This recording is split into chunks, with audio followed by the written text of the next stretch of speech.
On October 26, 1998, a somber atmosphere descended as a chilling discovery was made along the banks of the Columbia River.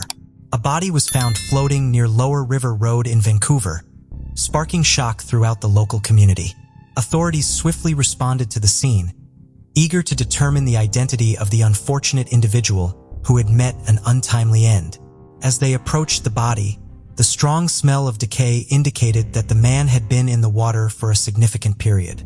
With no immediate clues to his identity, they carefully removed the body from the water and transported it away for the meticulous tasks of identification and autopsy to begin. Little did they know that this was the start of a mystery that would continue to weigh on their minds for years to come. As the medical examiner's office began the process of an autopsy on the unidentified man's body, a chilling truth emerged. The autopsy revealed he had died from a gunshot wound to the head. But as investigators pored over the evidence, they were left with more questions than answers. Had the man taken his own life? Had someone else pulled the trigger?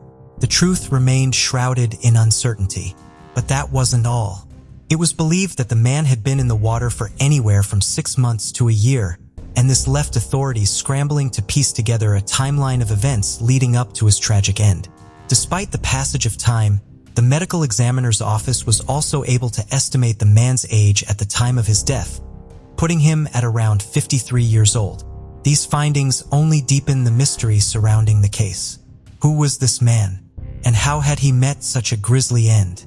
The investigators faced a daunting challenge in their quest to uncover the truth behind the man's tragic end. They knew they had to first identify who he was, but it was a task easier said than done. For the man had been found with no means of identification, leaving authorities with no starting point. The investigators turned to the records of missing persons in the area hoping to find a lead. But their search came up empty, leaving them with no idea who the remains could have belonged to. Desperate for answers, they cast a wider net, notifying agencies throughout the Northwest in the hopes that someone, somewhere could identify the unknown victim. Despite their tireless efforts, however, their search proved fruitless. Another thing that could have helped investigators in uncovering the man's identity was fingerprints. However, the hope of this was dashed due to the advanced state of decomposition of the body. As days turned into weeks, the investigation seemed to be hitting a brick wall. Frustration began to set in as the investigators were no closer to solving the mystery of the man's identity or his untimely demise. He remained an unknown John Doe, a haunting reminder of the many unanswered questions surrounding the case. Despite their best effort, the case gradually slipped into obscurity. Another mystery in a world full of them. The investigators had done all they could, but the truth remained tantalizingly out of reach. The passage of time can sometimes be a double-edged sword when it comes to solving cold cases. While it may seem like hope fades with each passing year, the truth is that new technology and advancements in forensic science can breathe new life into a case once thought to be unsolvable. In 2008, the investigators working on the case decided to take a fresh look at the evidence. Armed with the latest forensic tools and techniques, they reached out to the University of North Texas Center for Human Identification, hoping that the advancements in DNA profiling would finally lead them to the answers they so desperately sought. The University of North Texas Center for Human Identification was able to develop a DNA profile of the unidentified male from samples taken during the autopsy. The DNA profile was a ray of hope for investigators, who wasted no time in submitting it to the National DNA Database, eagerly waiting for a match. But despite their best efforts, no match was found. The DNA profile had given them a new lead to follow, but it also reminded them of just how difficult it can be to solve a case with no definitive clues. Still, the investigators refused to give up hope. They knew that with each new development in the field of forensic science, the chance of finally unlocking the mystery of the man found in the river grew ever greater. After years of the unidentified man's case going cold, investigators were determined to finally uncover the truth. Around 2021, they decided to take a fresh approach and submitted a DNA sample from the remains to a renowned forensic DNA laboratory in Virginia, Bode Technology.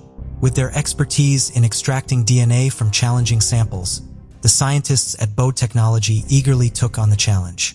They knew that by analyzing the DNA sample, they could unlock the secrets to the identity of this mysterious John Doe. A forensic genealogist used DNA from the remains to trace the person's ancestry.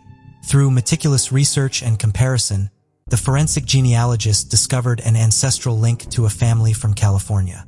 The lead was promising, and the genealogist pointed to one person in particular, the son of Chelsea Johnson Jr. and Ruth Marie Henson.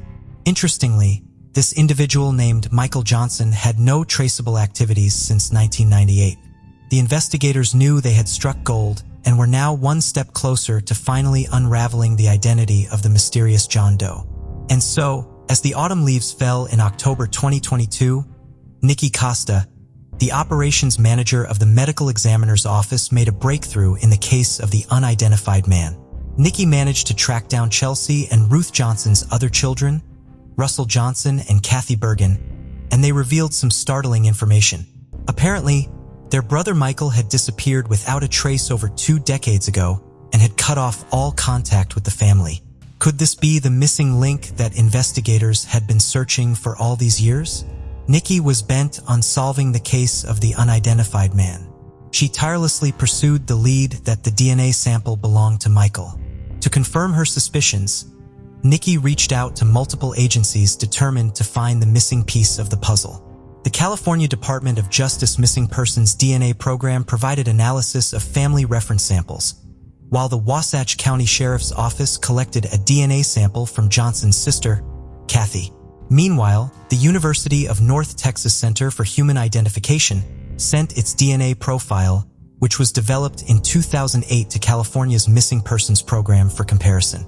With all the evidence gathered, Clark County's chief medical examiner, Dr. Martha Burt, finally concluded that the unidentified man was indeed Michael. Nikki's persistence and the collaborative efforts of multiple agencies had finally given the man a name and a chance at justice. The mysterious circumstances surrounding Michael's death remain a puzzle to investigators who have yet to uncover any information about his activities leading up to the discovery of his body. Nevertheless, the discovery of his identity was a huge breakthrough in the case, giving investigators a starting point to unravel the mystery. Now, authorities are reaching out to the public for help, hoping that someone might come forward with information that could shed light on what happened to Michael. Every little bit of information could make a difference, and authorities are eager to get to the bottom of this perplexing case. Before we proceed, I've got an exciting surprise for you. We've launched a brand new channel dedicated to intriguing content such as old historical mysteries, cold cases, and particularly chilling horror stories perfect for bedtime. Drop a comment letting us know if you're a fan of horror stories or not. You can find the link in the description below. Let's find out who will be the first to explore it. Alright, let's dive back into the video. On June 19, 1970, a splendid summer day unfolded as 2 young men opted for a casual stroll along Independence Pass in Twin Lakes, Colorado. The air was fresh, the sun radiant, a perfect backdrop for their hike. Yet, their outing took a grim twist when they unexpectedly encountered a macabre sight. While walking along the road, they spotted the decomposed body of a man in a ditch on the north side, partly obscured by rocks that had tumbled down from the slope above. But that wasn't the worst part. As the 2 men got closer, they noticed that the entire left arm and rib cage of the body were missing. It was a gruesome sight, and their hearts raced with fear and confusion. The body was dressed in a tattered sweatshirt and gray trousers, and the smell of decay was overwhelming. Who was this man? What had happened to him? There were questions that plagued their minds as they stood there stunned by what they had just discovered. Without wasting a single moment, the 2 men contacted the authorities, who arrived at the scene with a sense of urgency. As they approached the decomposed body, they suspected that the man was in his early 20s. The officers carefully examined the scene, taking note of every detail that could help them solve the mystery. In addition to the missing left arm and rib cage, the officers also noticed that the man was wearing 3 pairs of socks and hiking shoes. They even found a sock pulled over his left shoe. But that wasn't the only odd thing they found. Upon searching the man's pockets, they found $7 and a razor, but those items offered little insight into the man's identity or the circumstances of his death. No wallet or ID was found on the man, leaving the officers to wonder who he was and what had happened to him. Officers also extensively searched the area around the body, hoping to find any clues, but to no avail. The man's remains were quickly removed from the scene and taken for analysis. But despite their best efforts, detectives couldn't identify him. They scoured missing person reports, interviewed locals, and even searched through dental records, but nothing seemed to match. The man was a complete enigma, and the mystery only deepened as they delved deeper. The officers were perplexed by the condition of the body. It seemed as though the man had been out in the elements for a long time, possibly all winter. Yet his clothing didn't seem appropriate for such harsh conditions. The officers also couldn't help but wonder, what could have happened to the missing body parts? Had they been removed post-mortem, or had they been eaten by wild animals? It was a gruesome thought, but it was a possibility they couldn't ignore. The officers could only speculate until a shocking discovery was made. On July 15, 1970, more than 3 weeks after the body was found, a state highway maintenance man found the missing limb below the road where the body had been discovered. The shoulder and arm were stripped down to the bone, but the hand and wrist still had flesh on them. The discovery only deepened the mystery. How had the limb ended up there, and why was it separated from the body? The condition in which the body part was found was perplexing, leading the officers to speculate that it could have been removed after the man died, possibly by a snowplow, but they had no concrete evidence. As the years passed, the mysterious man found Independence Pass became nothing more than a forgotten memory. The lack of identification left him with no name and was simply identified as Independence Pass John Doe. He was relegated to the status of an unknown soul buried beneath a simple marker reading unidentified male in the Evergreen Cemetery of Leadville. The case went cold, and as time marched on, it seemed that the truth behind Independence Pass John Doe's identity would remain a mystery forever. In 2011, a man named John Pearson, who had devoted years to cleaning up the Evergreen Cemetery, stumbled upon the grave of the Independence Pass John Doe while cleaning an overgrown section. Pearson, who was also a Vietnam veteran, couldn't help but be curious about the man's identity. He wondered if perhaps Independence Pass John Doe too was a fellow veteran of the Vietnam War. Pearson's curiosity led him to reach out to Audrey Simpkins, a crime and intelligence analyst with the Colorado Bureau of Investigation, who then enlisted the help of Sylvia Pettum, an expert in identifying John and Jane Does. Together, they journeyed to the small town in August 2011, eager to uncover the truth behind the mysterious grave. But despite their efforts, the case once again grew cold, leaving Independence Pass John Doe's identity shrouded in secrecy for a little while longer. In 2013, after 2 years of silence, the case of the Independence Pass John Doe started to gain momentum. Audrey and Sylvia returned to Leadville and searched for the case records, only to find out that they were missing. Together with the then coroner Shannon Kent, they made sure that the case details were entered into the National Missing and Unidentified Person Systems database. Sylvia, a determined woman, then asked the Lake County Sheriff to exhume the remains of the John Doe to enable DNA sampling. The body was exhumed, and with the help of the Colorado Bureau of Investigation, a fingerprint was obtained. DNA was extracted from the John Doe's femur and skull at the University of Northern Texas, and hope was renewed for finally identifying the unknown man. But instead of being laid to rest in his grave at Evergreen Cemetery, John Doe's body remained in a casket in the office of former Lake County Coroner Shannon. It took 8 long years for the man to finally be reburied. In the quiet of 2022, a breakthrough was made in the decades-long case. A team of detectives submitted DNA extracted from the unidentified John Doe for forensic genetic genealogy testing. The test yielded a promising lead. Details of this lead remained shrouded in mystery, but it was enough to crack the case wide open. Finally, after all these years, John Doe had a name: Gardner Paul Smith, who would have been just 39 years old when his remains were discovered. Gardner was no longer just a nameless body in a grave. He had a story, a life, and a family. Born in Modesto, California on September 22, 1930, Gardner was the older son of Paul and Bernita Smith and grew up in a skiing family. Both of his parents were skiers, and it was only natural that Gardner and his younger brother, Amor, took up the sport. For Gardner, skiing was more than a hobby. It was a way of life. He attended the University of Nevada in Reno, where he not only studied, but also competed on the college ski team. Gardner's dedication to the sport was admirable, and he was always pushing himself to improve. In fact, he was known to experiment with different techniques, once even attempting giant slalom courses on cross-country skis to work on his balance. But Gardner was more than just an athlete. He was a deep thinker and a humanist, always seeking to understand what it truly meant to be alive.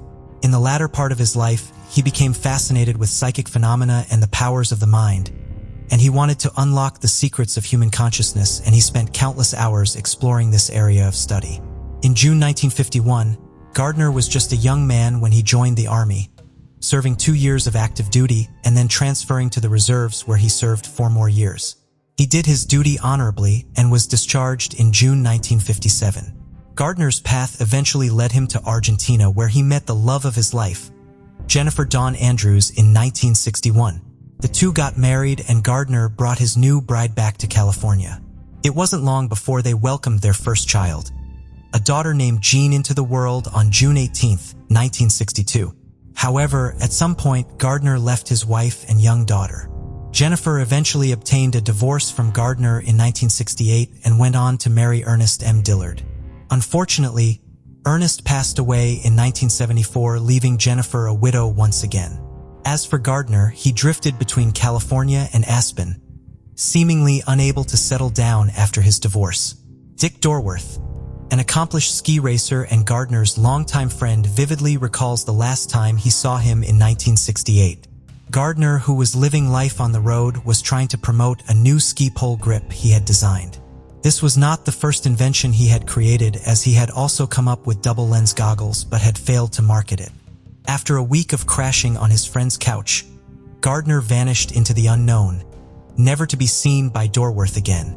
In fact, the last anyone heard from Gardner was through a postcard he sent to his mother, dated November 12, 1969. Simply read, "I am doing all right. Don't worry. Love, Gardner." At the time, his mother was hopeful, but little did she know that it would be the last that she would ever hear from her son. Gardner's daughter Jean was filled with unanswered questions about her father, who disappeared when she was just a baby. For years, she was left to wonder where he had gone and why he never came back for her. Her mother and family members were tight-lipped about his absence, leaving her to piece together her father's life on her own.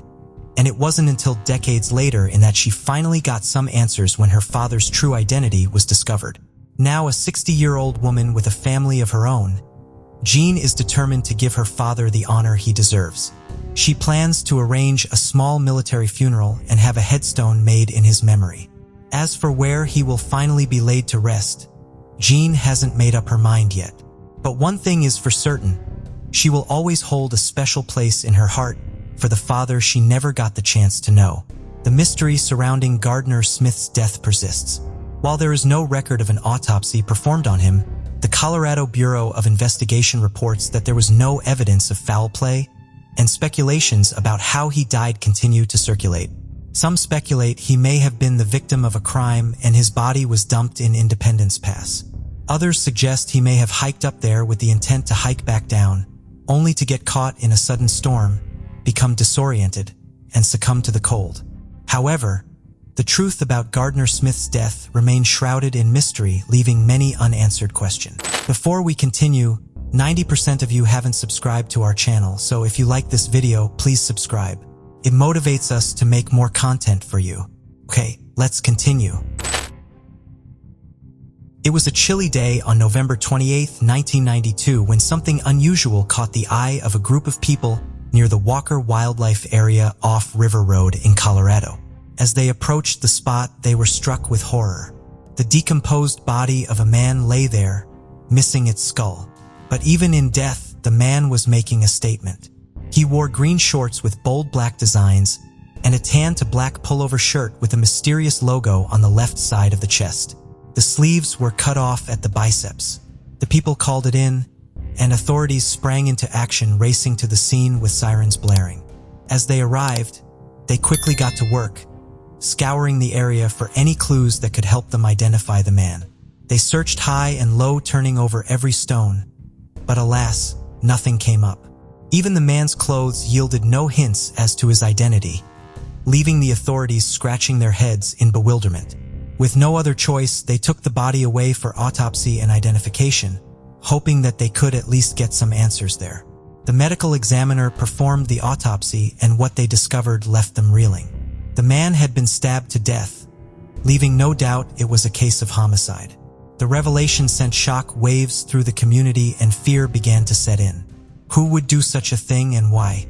The investigators knew that they had their work cut out for them, and they were determined to solve the gruesome crime. Little did they know the road ahead would be filled with twists and turns, leading them down a dark path of mystery and intrigue. The investigation began with a sense of purpose as detectives searched for any lead that could bring them closer to solving the mystery. But as the days turned into weeks and the weeks into months, it became clear that this was going to be no ordinary case. The trail was cold, and every lead they pursued led them to a dead end. The absence of the man's head was a puzzle that haunted them day and night. Where could it have gone? Was it taken as a trophy, or was it buried somewhere out of sight? The detectives were determined to get to the bottom of it all, but they were up against a formidable adversary: time. As the months turned into years, the case became colder and colder. The memories of the man in green shorts began to fade, and it seemed as though justice would never be served. However, detectives never gave up hope, and they would one day uncover the truth.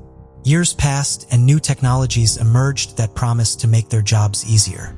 In 2011, the case was revisited, and the National Missing and Unidentified Person Systems was brought in to assist in the investigation. But despite their best efforts, the detectives found themselves once again hitting a dead end. Every lead they pursued seemed to fizzle out, and they were left with nothing but more questions.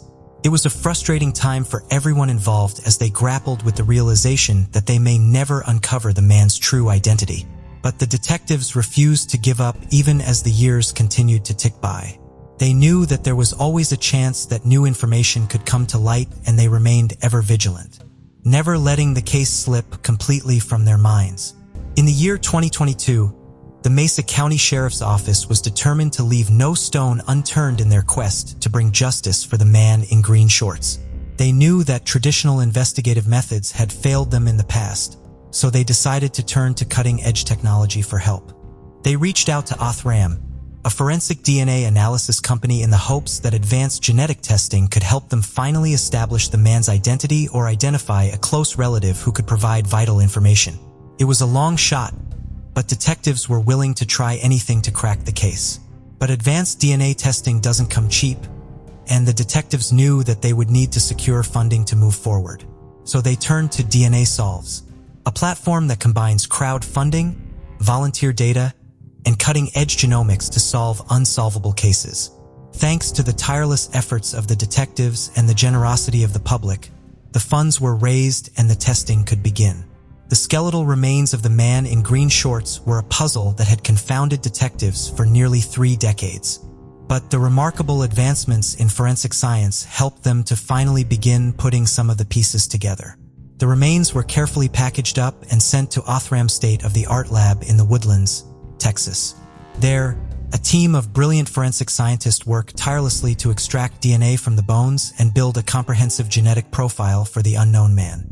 Using a cutting-edge technique called forensic-grade genome sequencing, they were able to piece together a complete DNA sequence, painting a picture of the man's genetic makeup like never before. But having a DNA profile was just the beginning.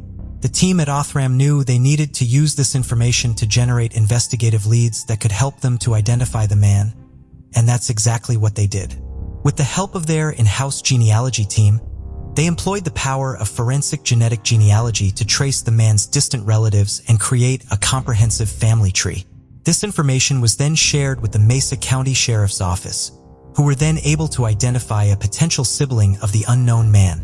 With the DNA sample from this sibling, the team at Othram was able to confirm that the unidentified man was Edith Thomas E.T. Romero.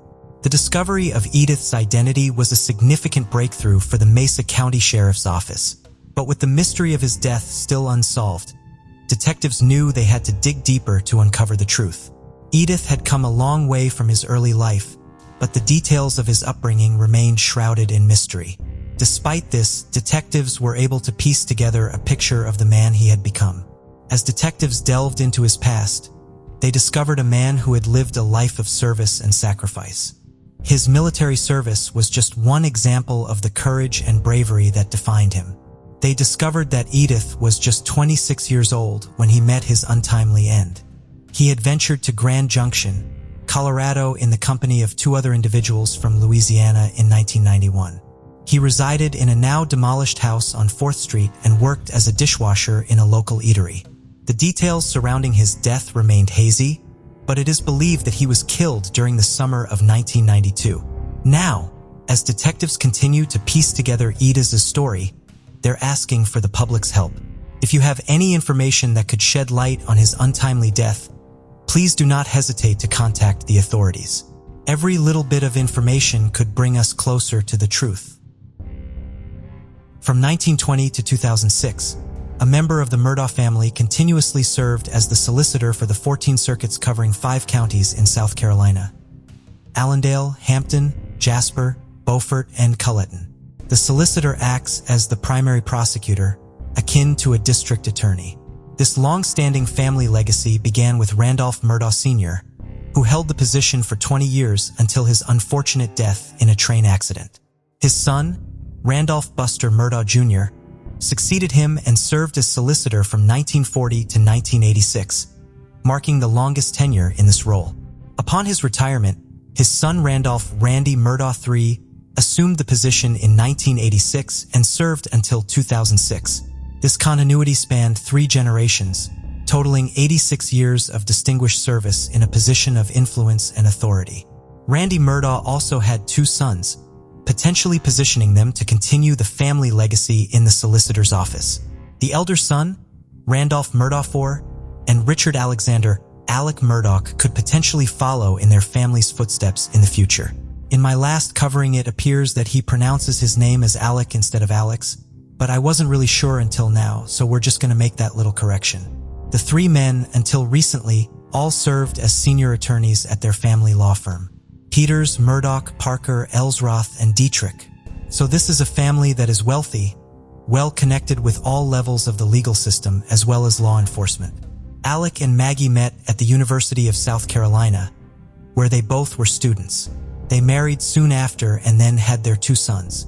Alec and Maggie seemed to have a very close relationship until recently. She reportedly often visited Alec at work, and they often had lunch together. The family often attended events together and seemed to have a very active social life, though there are reports from those who knew the family that said they were deeply miserable, quoting, "Money doesn't buy happiness."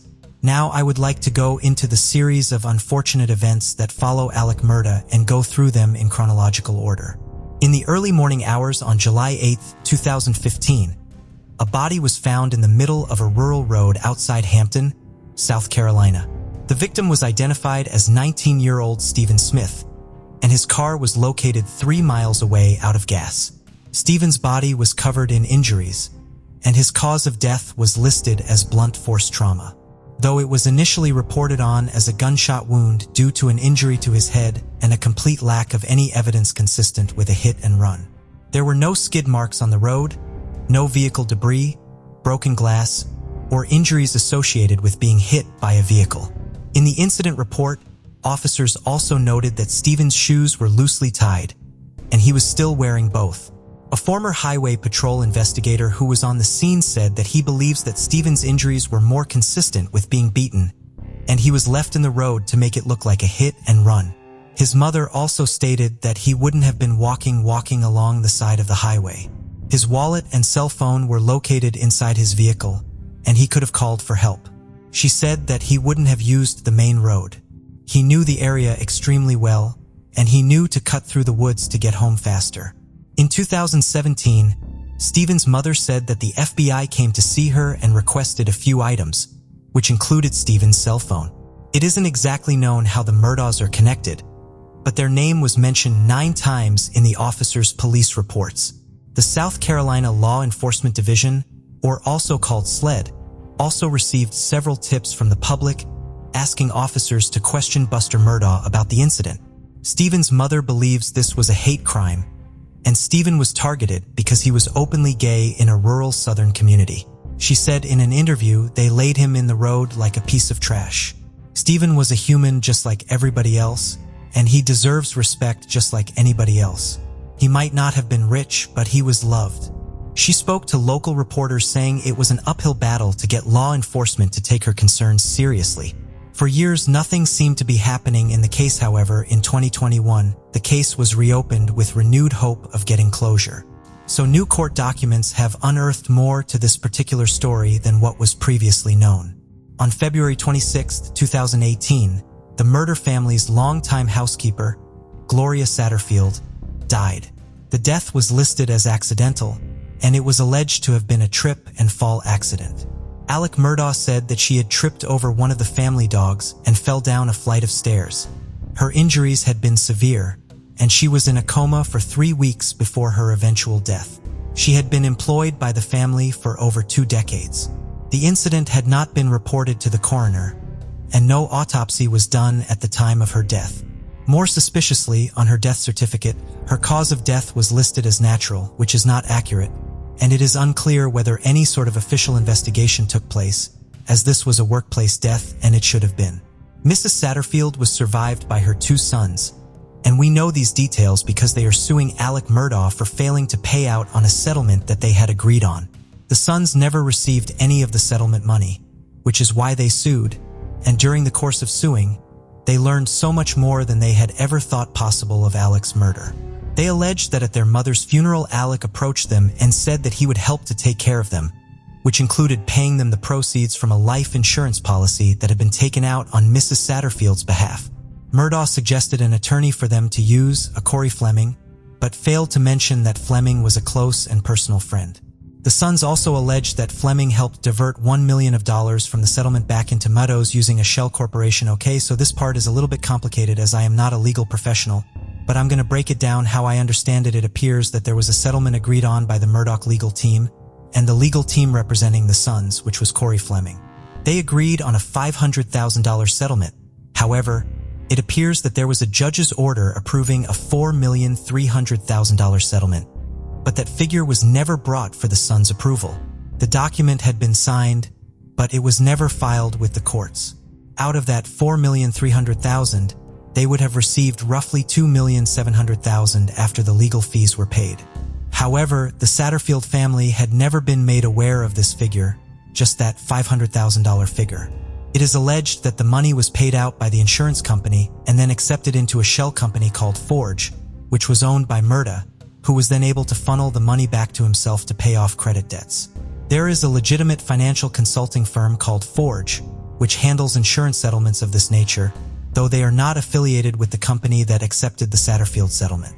This is a deeply troubling financial fraud scheme, which we will cover more later, and it seems to have required a fairly decent amount of planning. This didn't just kind of accidentally happen. A shell company was formed in order to appear to be a reputable company. It then calls to question whether this was all orchestrated prior to Ms. Satterfield's death. I mean, how many employers take out multi-$1 million life insurance policies for their housekeepers? So far, we only have one side of the lawsuit, and I'm sure more will come out in court with discovery. I'm curious to know when that life insurance policy was taken out, who signed off on the death certificate, and what consequences Corey Fleming will face as he didn't act in his client's best interests, and was actually negligent in not informing them of what the judge signed off as their award. This whole thing seems rotten from the inside out. So what kind of started off with this family being in the media was this 2019 boat crash that resulted in the death of 19-year-old Mallory Beach. It was February 24, 2019 when Paul Murdaugh, Alec Murdaugh's youngest son, and a group of 5 friends had been driving his father's boat. Paul is seen hours before the accident purchasing alcohol with what was determined to be a fake ID, likely his older brother Buster Murdaugh's ID. The group then goes to a bar in Beaufort, South Carolina, Luther's Rare and Well Done, polishing, purchasing, stumbling, and appearing intoxicated. At 2:20 stumbling and appearing intoxicated. At 2:26 a.m., this call comes into the 911 dispatcher. Officers described the condition of the boat as having a 6-foot gash, where the boat split at the seam. The boat contained numerous empty, partially consumed, and full alcoholic beverages still on ice. 4 of the team were rushed to the hospital, and their Paul's blood was taken to determine his blood alcohol levels. It is unclear at this time why Paul wasn't given a sobriety test at the scene of the crash. It was a hospital that took it upon themselves to make sure that someone at Paul's BAC was 0.286, more than 3 times the legal limit. That night, Mallory's body was not found, and it was presumed that she was deceased. She was recovered by boaters a week later. Her cause of death was determined to be blunt force trauma and drowning. The Beach family pressed criminal charges against Paul, but they were dropped when Paul was murdered in June of this year. They still have a civil lawsuit against Alec Murdaugh, which remains, and Connor Cook, the boyfriend of Mallory, has also sued Murdaugh, alleging that the lawyer orchestrated a campaign to falsely blame him for the boat crash in his lawsuit. He also alleges that Myrtle knew Paul had issues with alcohol and had told Paul he couldn't have access to the boat anymore due to a previous history of him driving while intoxicated, but didn't do enough to ensure Paul didn't access the boat. He also said that while at the hospital, Alec Murdaugh arrived and told all of the teens to keep their mouths shut in an attempt to control the narrative. Murdaugh also referred a lawyer for the Cook family, but didn't disclose that the lawyer he had referred was a close personal friend and was also the godfather of Paul. The lawyer advised Connor to not cooperate with law enforcement, which made him appear guilty. Connor obtained a new attorney months later, and his new attorney was able to provide information to law enforcement that led to charges being able to be laid against Paul Murdaugh. Paul had been charged with boating under the influence, causing bodily harm and causing the death in a boat crash. Paul had pleaded not guilty to the charges, and a trial was underway. On June 7, 2021, Alec Murdaugh makes his chilling 911 call at 10:07 p.m. He arrived at the family hunting lodge in Isleton and discovered his wife and son, Paul. The police initially held Alec for questioning, but he was released when his alibi for that evening was confirmed. Alec had been visiting his mother, who has dementia, and was seen by her caretaker. The incident was confirmed as a double homicide, and that the time of death was somewhere between 9 and 9:30 p.m. Some reports have stated that 2 separate weapons were used in the attack, but that hasn't been confirmed yet by authorities. It appears that something was found during the course of this investigation, because this is when we see SLED reopen the investigation for Stephen Smith's death as well as Gloria Satterfield's. Incriminating evidence was found either on cell phones or computers of the Murdaugh family, though currently that is only speculation. Following Paul's death, the South Carolina Attorney General Office dropped all charges against him. 3 days later, on June 10th, Alex's father, Randolph Murdaugh III, passed following a stretch of poor health. He was 81 at the time of his death, and Alex Murdaugh, all in 1 week, lost his father, his wife, and his youngest son at this point in time. There isn't a lot about these murders that have come to light. Many of the official documents have been heavily redacted, but there is clearly some connection. On September 2nd, Murdaugh's law firm PMPED began an investigation into Alec Murdaugh after finding a suspicious check on his desk. The check was made to him personally, not to the firm, which was what prompted this investigation. It is discovered that Alec was taking money from the firm, as well as clients, and funneling those funds into a personal account. PEMPT was able to track the funds and uncover the fraud. Alec was confronted about the misappropriated funds and was asked for his resignation, and he did so on February 3rd. The following day, the law firm brought their findings to the Hampton County Sheriff's Office and SLED, which started an investigation of suspected criminal activity. A lawsuit was filed in October by the law firm suing Alec Murdaugh, and it is here we learn about how the law firm discovered what was happening. They also discovered the fictitious entity called Forge, which, as we discussed earlier, was made to look like a legitimate financial consulting firm, but it provided no services and had no products for sale. Its creation was established solely to convert money from the law firm to Murdaugh. They claimed that they had no knowledge of what Murdaugh was doing, and said in their lawsuit that because he had disguised the payments using a company that they used regularly, it had evaded detection. This was a company that they used routinely for years, and because Murdaugh knew the ins and outs of how the law firm used this company, he was successful in making these payments look legitimate. PEMP's website has this statement released: the lawyers and employees of PMPED live and work in Hampton, Jasper, Colton, and Beaufort counties. Most of us grew up in the area, attended local schools, worship at area churches, and continue involvement with local civic organizations and charities. We are proud of our communities and are distressed by this tragic situation involving our former partner Alec Murdaugh. The negative attention that this has brought to our community and to our firm is regrettable. PEMPT is a robust firm with skilled, experienced attorneys who represent our clients with a fierce commitment to obtaining justice. We were shocked and dismayed to learn that Alec violated our principles and code of ethics. He lied and he stole from us. No member of PMPD was aware of Alec's scheme. When we learned he betrayed our trust, we requested his resignation immediately. We have yet to speak to anyone who was aware of his addiction to opioids. While Alec's situation is tragic, be assured that the firm is strong and focused on representing its many clients. We provide legal services locally and statewide. We hold ourselves to the highest ethical standards in handling our clients' cases. Despite the widespread recent publicity, we continue to work to represent our clients with the same diligence and professionalism as prior to the discovery of Alex's misdeeds. The funds taken by Alex will not affect current or future operations. No client will suffer a financial loss as a result of Alex's misconduct. We have read the media reports about the lawsuit and settlement resulting from the death of Gloria Satterfield. If these reports are accurate, we are stunned at what occurred.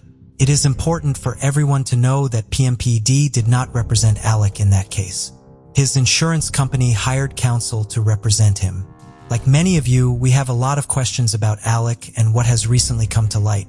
We don't know the answers, but we will continue assisting law enforcement and other authorities in efforts to find the truth. PEMPT is committed to our clients and community. You can count on us to operate our firm in an honorable and transparent fashion. So the law firm has stated that they are still working with a forensic accountant to see how long this goes back and how much money has gone missing in total. This is still ongoing, and we will likely see an amendment to their lawsuit when they have final figures. Then that brings us to the failed suicide plot. A day after Alec is asked to resign from the firm on September 4th, a 911 call comes from Alec Murdaugh.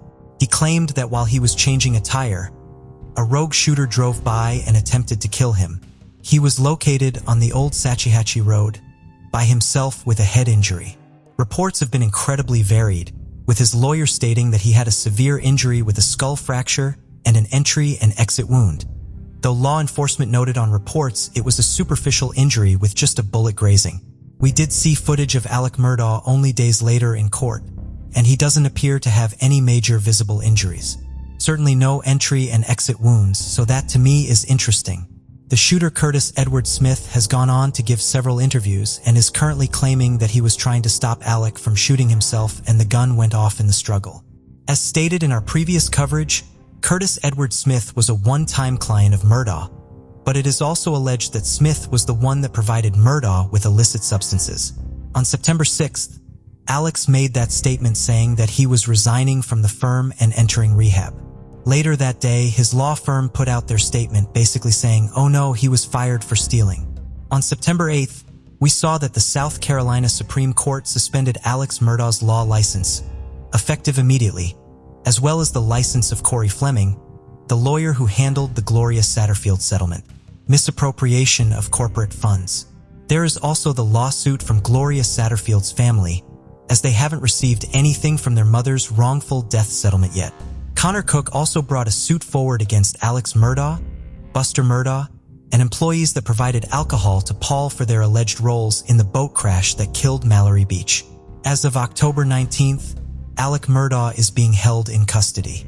He was denied bond and he has been court-ordered to undergo a psychiatric evaluation, which will dictate what happens next in this case. There are several civil lawsuits pending and likely more criminal charges upcoming. Once these investigations play out, there are still the ongoing investigations into the death of Stephen Smith, Gloria Satterfield, as well as the homicide of Maggie and Paul Murdaugh. The Murdaugh family are offering a $100,000 reward for any information, leading to an arrest of the person who murdered Maggie and Paul. The first hope this video summed up everything. Clearly there is a lot here and a lot of it happened quite quickly, and this is very much an ongoing investigation. Honestly, there is so much here I wouldn't be surprised if I missed a couple things, but this video is already pretty long. So we're just going to kind of wrap it up and do updates as they come. Let me know what you think down below, and let's chat about it. Drew Peterson was born on January 5, 1954, in Bolingbrook, Illinois. His father, Donald Peterson, served as a Marine, while his mother Betty stayed at home to care for Drew and his two siblings. Donald was known as a strict military man with a drinking problem and a temper, traits that Drew would later emulate in his own life. Throughout his early years, Drew strived to gain his father's approval, but often felt he fell short in Donald's eyes. In 1974, Peterson enlisted in the military and underwent training as a military police officer. That same year, he married his high school sweetheart, Carol Hamilton. Carol was 3 years his junior and was still in her senior year of high school when they married. The couple had 2 sons, Eric and Stephen. In 1977, Drew joined the Bolingbrook Police Department in suburban Chicago. Initially, he was hired on as a military police officer, but was transferred a year later to the Metro Area Narcotics Squad. Peterson excelled as an undercover cop. He was trained to be deceptive and convincing, which was a skill he mastered with ease. Not all cops are able to easily enmesh themselves into the seedy underbelly of the criminal world, but that wasn't a problem for him. However, he began to blur the lines between his job and what he wanted to do. He stopped taking orders from his superiors, believing himself to be bigger than the badge he represented. He started doing his own undercover operations unauthorized. In 1980, his wife, Carol, leaves him following the discovery that her husband was using undercover Second Life as an excuse to sleep with women. Drew said it was a necessity to gain the trust. Carol disagreed. Carol would be the first and one of the only wives to get spousal support from Drew. Peterson married his second wife, 23-year-old Vicki Rutskiewicz, in 1982, but the couple had dated for years before that, possibly even while he was still married to Carol. Vicki was a bar owner, and Drew didn't like that she had so much going on outside of their marriage. Vicki stated by 1985, Drew was fired from the Bolingbrook Police Department among several accusations of bribery, disobedience, and misconduct. However, he appealed and his union was able to secure his job again, though he would be demoted to a patrol officer. Vicki stated that Drew had placed recording devices throughout their home and monitored her and the children. He would also threaten that he knew how to kill her and make it look like an accident. Their marriage only lasted 10 years.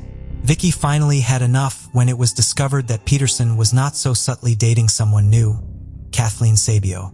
Kathleen was a young and beautiful accountant who was set up with Drew on a blind date.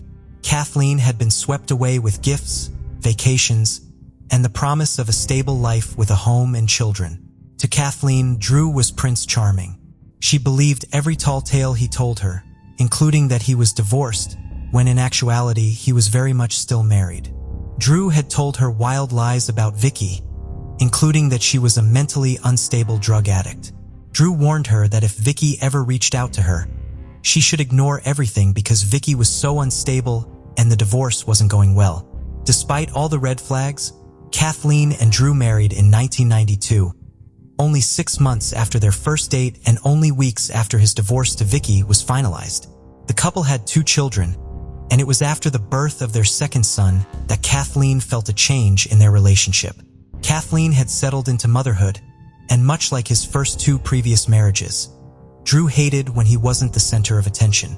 In his first marriage, it was after the birth of his first 2 sons that started the deterioration of the marriage, and the second was Vicki's bar that kept her away from home.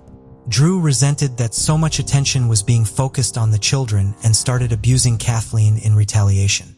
Drew would call Kathleen fat and ugly, and physical abuse followed. Kathleen would end up in the emergency room on 2 separate occasions. In October 2001, Kathy received an anonymous letter informing her that her husband was dating a 17-year-old girl named Stacy. Kathleen was furious, but when she confronted Drew about it, she was the one that ended up in the ER covered in bruises. It was at that point when Kathleen began documenting the abuse, hiring a divorce attorney, and kicked Drew out of the home, and he moved into an apartment he'd gotten for Stacy. It was a bitter divorce. Drew purchased a home near Kathy to stay close to the children, but it was also to monitor and attempt to intimidate and control Kathleen. She said that once she woke up to Drew hovering over her bed, and she called her sister and told her that she wasn't going to make it to the end of the divorce. She believed Drew was going to kill her. Kathy was going to leave the marriage with half the house, half of Drew's pension, and full custody of their 2 children. The divorce was going to financially devastate Drew, and he was not happy about it. The police were called 18 times to Kathleen's home for trespassing, assault, and battery, and unlawful restraint. Despite this, suffered no consequences. The Bolingbrook Police Department did nothing about the accusations that one of their own was threatening to kill his wife. Kathleen went as far as going above the police department by sending a letter to the Will County Assistant State Attorney, Elizabeth Frigel, outlining the abuse and her fears about her husband, but still nothing was done. Kathleen's divorce is granted on October 10, 2003. At this point, Drew and Stacy have been unofficially married for a year and have already had their first child together. On October 18th, about a week later, Drew and Stacy marry in a low-key official ceremony. Despite the divorce being granted, it still didn't mean freedom for Kathleen. They still had to come to an agreement about dividing the marital assets. They had one more settlement appointment to finalize things, but on March 1st, 2004, Kathleen was found dead in her bathtub, and Drew was one of the first on the scene, as he was with the neighbors when they discovered the body, when he went to drop off his kids after his visitation. Though Drew was initially thought to be a suspect, he was cleared with an airtight alibi. He was home with Stacy that night. Kathleen's death was deemed an accidental drowning. Drew produced a handwritten will signed and dated on March 2, 1997, when he and Kathleen were still married. The will stated that all assets would be left to each other, and Drew would become the benefactor of Kathleen's estate, which included custody of their children, the ability to make funeral arrangements, front desk agent at a hotel. Drew overnight shift as a front desk agent at a hotel. Drew also worked overnight shifts, and they apparently met because his partner was dating Stacy's coworker. Stacy Kales was young, beautiful, full of life, but also a prime target for someone like Drew Peterson. Stacy had grown up in a chaotic household. She grew up around a lot of anger, neglect, abuse, witnessing substance abuse, and when you grow up around that, you look for any light at the end of the tunnel. Her mother had also disappeared under mysterious circumstances in 1998, and her case remains unsolved. When Stacy turned 17, the legal age of consent in Illinois, Stacy told her sister that she was dating Drew and that he had bought and furnished an apartment for her. Stacy was a sweet girl. She had a loving nature and loved kids. She wanted to be a mom more than anything. And even after Kathleen died, she took over as a maternal figure to Kathleen's boys, loving them just as she did her own children. Stacy was also swept up in Drew's romance. He bought her gifts and took her places, did fun things, and promised her a life that she had always wanted. Stacy's older sister didn't approve of the relationship. Among her concerns was the 30-year age gap between the couple, and she thought Stacy was much too young to be dating anyone, let alone dating someone so much older. Stacy gets pregnant in 2002 and gives birth to her first son, Anthony, in July of 2003. She marries Drew in the fall of 2003, when she was 19 and he was 49. All of this happening while Drew was going through his divorce with Lane. Again, Drew told familiar lies about his soon-to-be ex-wife, including that she was unstable and was abusing drugs, both of which were completely untrue. In 2005, Stacy has her second child, a daughter 31. The death devastated Stacy, and she starts to experience severe depression and anxiety. At the same time, her relationship with Drew begins to sour. Stacy, in addition to being a mom, was also working towards her nursing degree, meaning there was little time for Drew with 4 kids, school, and maintaining their home. As we saw with his other marriages, this doesn't go over well with Drew. Stacy doesn't talk to too many people about what's going on at home. She kept a lot of it to herself. Though knowing how Drew treated Kathleen, we can speculate that Stacy was treated much the same. At some point, Stacy had cosmetic surgery. She had breast plants put in. Perhaps Drew had also made her feel bad about her body or coerced her into having surgery. By 2007, Stacy seemed to have enough of Drew. She started opening up to family as well as her pastor. She wanted out, but she didn't want to end up like Kathleen. Stacy told her sister that Drew was acting super possessive, accusing her of cheating on him. He would monitor where she went, how long she was gone for, and follow her. Stacy felt that her marriage had. Candace said that Stacy seemed stressed out and frazzled. Candace felt that Stacy seemed to be experiencing domestic violence and offered for her and the kids to come back with her to California. Stacy said that she would think about it and told Candace that she wanted to leave her marriage. Stacy also met with her pastor, who had served as her and Drew's marriage counselor. She sought advice and told him more about what was really going on in the marriage. She said that Drew was intensely jealous and it was unbearable. She also thought he was stalking her or had other police officers stalking her. She didn't feel safe calling law enforcement, and she made a shocking revelation. She said that she knew Drew killed Kathleen. The night that she had died, Drew hadn't been with her that night. He'd been gone for several hours in the middle of the night, and he told her to lie to police. Unwell, she mentioned to her sister that she didn't feel taken it well. She mentioned to her sister that she didn't feel safe in their home. She said that she had plans to meet with a divorce lawyer the following week. Stacy's sister, Cassandra, began to spend more time at Stacy's house. Drew was usually on his best behavior when others were around, and Stacy felt more comfortable when she wasn't alone. Cassandra leaves Stacy's home at 11:30 p.m. on October 27th. The two had plans to meet the following day at 10 a.m. The following day, Stacy failed to show up, and Cassandra was unable to get in touch with her. A neighbor the next morning notices noon. She noticed Stacy's car was missing. She went over, noon. She noticed Stacy's car was missing.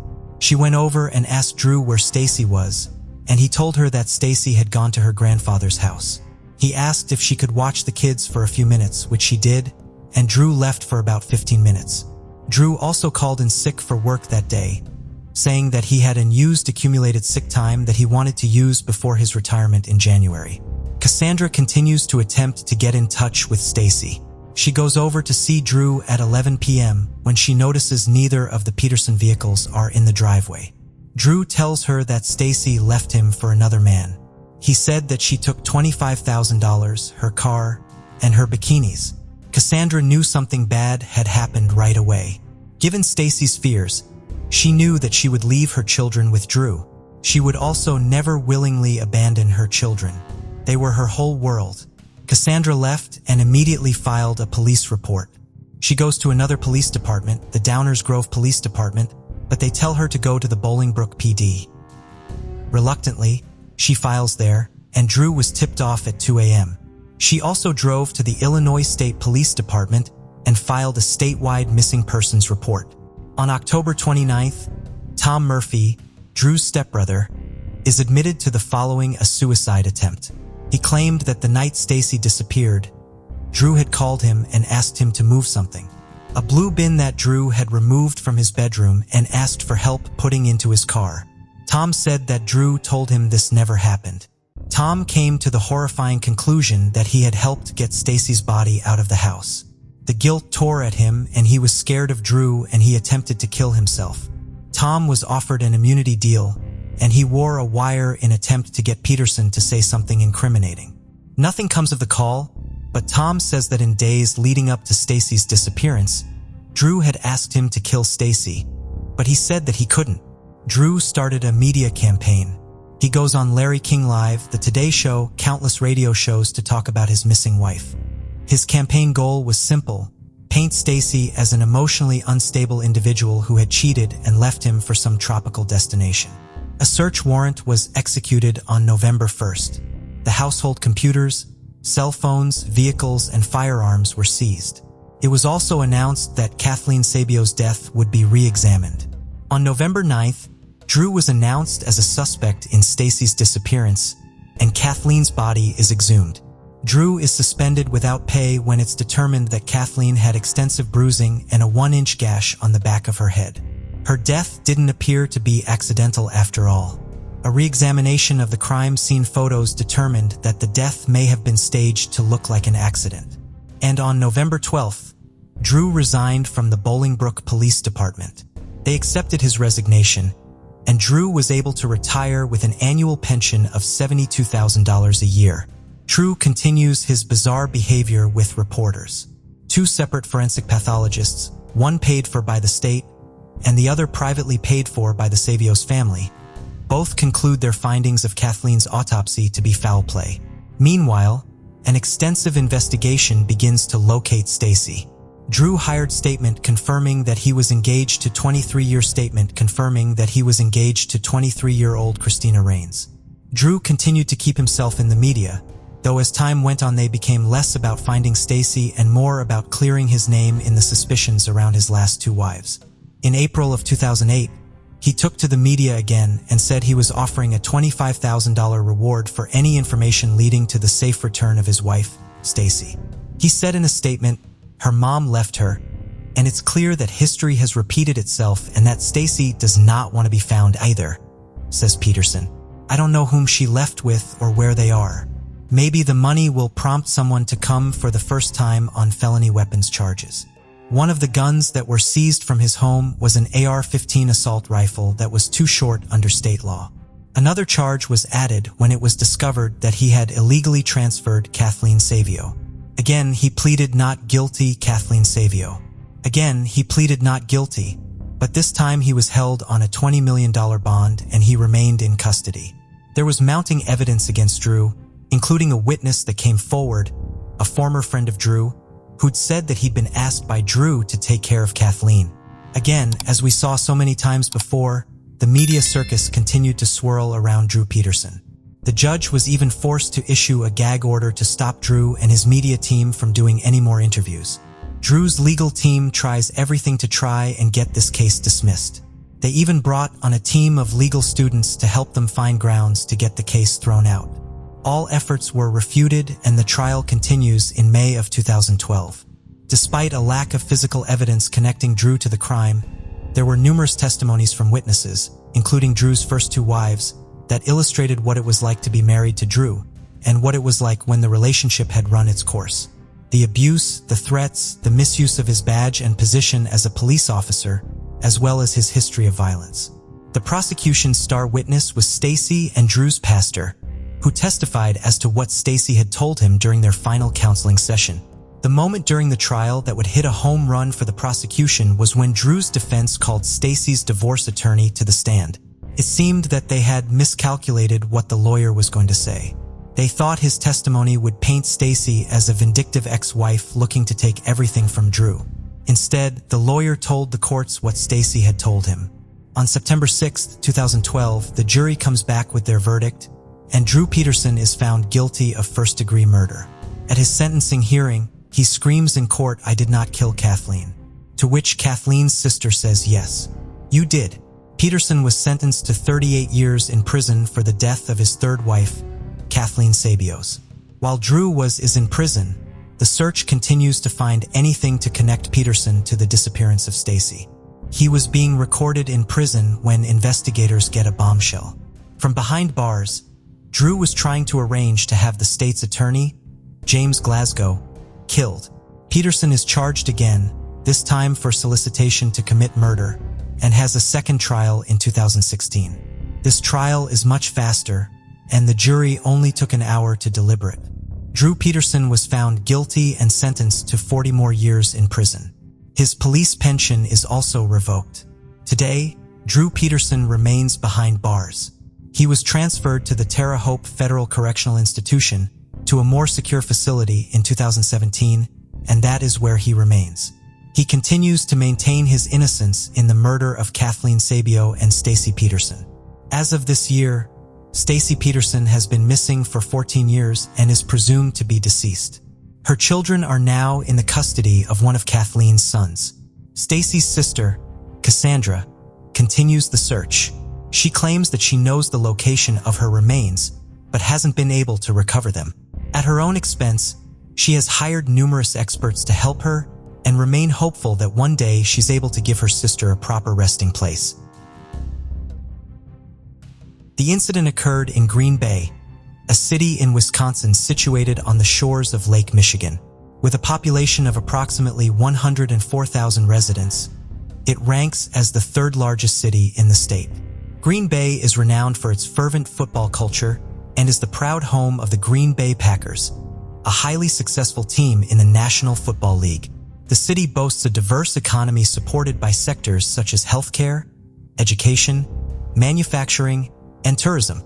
Visitors to Green Bay can enjoy exploring attractions like the National Railroad Museum, Bay Beach Amusement Park, and the charming historic downtown area. It was here in Green Bay that a tragic murder took place in 1986. On April 18, 1964, a bright-eyed baby girl was born. Her name was Lisa Holstead. Raised by a strong, resilient single mother named Judith Karen Perot Thompson, Lisa's childhood was not without its challenges. Her father, Frank Holstead, was absent from her life, but that didn't stop Lisa from shining bright. From an early age, she exhibited a curious mind and a creative spirit that defined her life. She grew up with two loving older sisters, Deborah, who is 3 years older, and Susan, who is 2 years older than Lisa. They were always there for her, to lend a listening ear or as a shoulder to cry on. Lisa felt a sense of security and warmth with them that could not be easily replicated. Her older brother, Stephen Halstead, who was 5 years older than her, was her protector and always looked out for his little sister and made sure she felt safe and loved. Despite the financial struggles of being raised by a single mother, their love for each other was unwavering. Judith worked tirelessly to provide for her children, and her love for them knew no bounds. Lisa Holstead had a passion for horseback riding and was also artistic and sketched during her spare time. However, her life took an unexpected turn when she got pregnant at the age of 17 and gave birth to her beloved son, Jeremy, in 1981. Despite the challenges she faced, Lisa was a loving and devoted mother who doted on her son. She worked tirelessly to ensure that Jeremy had the best life possible. Her kind, outgoing, and creative personality shone through as she raised Jeremy on her own, just like her own mother had raised her and her siblings. Lisa Holstead was a woman of courage and independence. Despite the comfort of living with her family, she yearned for something more. So, she made the brave decision to move across the country to Los Angeles to pursue her dreams in 1981. After some time, she realized that what she truly wanted was a stable and peaceful life for her and her son, Jeremy. She found that in the town of Green Bay in Wisconsin, where they settled and made a home in 1982. While she never attended college, Lisa was determined to continue her education and took a goal-oriented, non-credit adult learning course at the Northeastern Wisconsin Technical Institute between 1983 and 1984. By the time she returned to Green Bay in 1986, Lisa was only 22 years old, but she had already accomplished so much. With her son by her side, who was now 5 years old, she was ready to take on whatever challenges came her way in this new chapter of their lives. She had even found love again with a man named John Sott, with whom she shared a cozy home in Green Bay. The couple enjoyed simple pleasures, like fishing and playing darts together, and even had a quirky collection of pets, an eel and a bird named Herbie. Lisa's love for her family and her zest for life were evident in everything she did, and she cherished every moment spent with her loved ones. However, fate had a cruel twist in store for her, and her bright future was tragically cut short. On August 12, 1986, the moon was high in the sky in Wisconsin, as Lisa and John embarked on a late-night adventure. Lisa and John seemed to be having a great time, their competitive spirits shining through, as they played game after game of darts. But as that night came to a close, tension began to rise, and the alcohol seemed to take its toll. When they were driving back home, the car came to a stop at the intersection of Mason and Taylor Street at 2:30 a.m. Lisa and John had been having an argument, and she opened the door and stepped out in the cool night air. The argument with John had left her feeling frustrated and upset, and she needed to clear her head. She told John that she would walk home and that he could go ahead and get some rest. He hoped that she would come back soon and that they could make up and put this argument behind them. As the hours passed and the sun began to rise over the quiet town of Green Bay, John's worry grew into a gnawing sense of dread. Lisa still hadn't returned, and he couldn't shake the feeling that something was terribly wrong. He scoured the streets and alleys, calling out her name, but there was no response.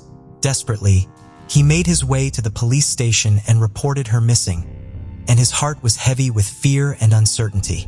After just an hour of John reporting her missing, a gruesome discovery was made by two unsuspecting workers in the Canaries Nature Park. It was an ordinary day for the workers.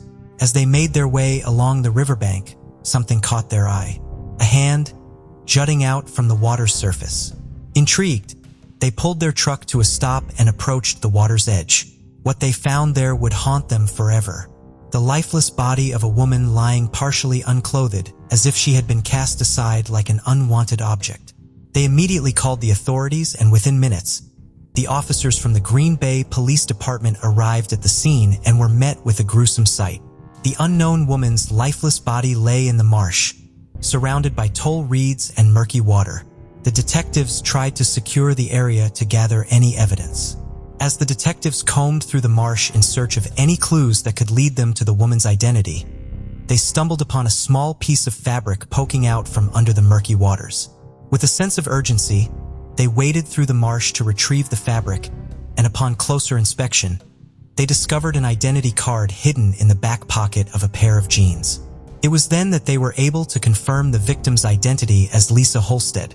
When they approached her body, they saw the telltale marks on her neck, grim evidence that she had been strangled to death, and the case was ruled as a homicide. The autopsy report delivered a gruesome account of Lisa's final moments. Her blood alcohol level was found to be sky-high, clocking in at a staggering 0.25%, well beyond the legal limit at that time. The autopsy further revealed that she had suffered from multiple wounds that left her body streaked with blood, a sight that could haunt even the bravest of souls. Worse still, the medical examiner's findings pointed to a heinous sexual assault as the primary cause of her death. The only hope they had was the foreign DNA sample that they had managed to extract from the victim's body. The discovery of the DNA was like finding a needle in a haystack for the police. They knew it was a crucial piece of evidence, but they didn't have a suspect to match it to. The tiny sample was carefully stored away like a precious gemstone. The detectives hoped that someday, technology would catch up to the potential of this evidence and give them the answers they desperately sought. The news of Lisa's death spread like wildfire, leaving a trail of grief in its wake. Her boyfriend John was shattered by the loss of the woman he loved, racked with guilt for the final argument, and haunted by the fact that he could have done more to keep her safe. Her family was plunged into a world of pain and confusion. The police moved swiftly to investigate, interviewing everyone who might have had a motive to harm Lisa. Detectives followed up on every lead, questioned every suspect, and revisited the crime scene numerous times in the years that followed. But nothing seemed to break the case wide open. They even went back to the drawing board numerous times, piecing together any possible lead or hint that could lead to the identity of Lisa's killer. But their efforts were met with dead ends. The passage of time only seemed to add another layer of obscurity to the case. Evidence deteriorated, and potential suspects slipped out of sight. The case was eventually archived and sat gathering dust on a shelf for over 30 years. But in 2020, after 34 years of the case lying cold, hope again flickered as Detective David Graff from the GBPD reopened the case and took the lead in the investigation. With dogged determination, he and his team combed through the old case files, and their eyes fell upon a small vial forgotten in the back of the storage unit. Inside was the key to unlocking the case, the DNA of the perpetrator. It was time to bring in the latest forensic technology behind her brutal murder. He reached out to a pioneer in the space, Othram, a company specializing in forensic genetic genealogy, hoping to unlock the secrets of the killer's identity. This cutting-edge technology would not only reveal more about the suspect, but also provide a fascinating insight into the killer's familial connections. With this new knowledge, the detective was finally able to unravel the twisted web of this cold case. The DNA was sent for analysis in June 2020, and when the results came back from the lab, the Green Bay Police Department found themselves with a wealth of information about their suspect. With every bit of information gleaned from the DNA analysis, the police were one step closer to the killer. The police started carefully tracing the family trees of distant relatives of the person. Piece by piece, they constructed a web of connections until they had built 10 to 15 different family trees. As the investigation progressed, they scoured databases and websites to find groups of people who could potentially be related to the victim. After much investigation and digging, they stumbled upon a group of individuals living in other states. Following their trail, they found a connection to Wisconsin, and finally, the trail led them to Green Bay, the very place where the brutal murder took place. The police found a family member who had been living in Green Bay in 1986, the same year the crime was committed. Finally, after countless hours of work, they found a suspect whose DNA potentially matched the sample taken at the crime scene. The long-awaited breakthrough had come at last. The man was Luke Griffin, and investigators found that Luke already had a history of violence against women, including strangulation, and had been released on parole from the Green Bay Correctional Institution, where he had been serving time for the heinous crime of second-degree sexual assault. What shocked them the most was that Luke had a previous conviction for sexual assault in 1981, a fact that had gone unnoticed during the initial investigation. It seemed that the police had missed a vital clue that had been right in front of them all this time. However, thanks to the groundbreaking technology of forensic genetic genealogy and the tireless work of Detective David Graff and his team, Luke's past finally caught up with him. With a suspect in their sights, the investigators knew they had to be absolutely certain before making an arrest. They needed to test Luke Griffin's DNA against the profile from the crime scene. So, in September 2020, the police embarked on a thrilling mission to track down their prime suspect, Luke Griffin, who had moved to the city of Racine. The Green Bay detectives joined forces with the Racine County authorities, the FBI, and DCI to put Griffin under surveillance, hoping to uncover evidence against him. The hunt was on for Luke, and the authorities were not going to let him out of their sights.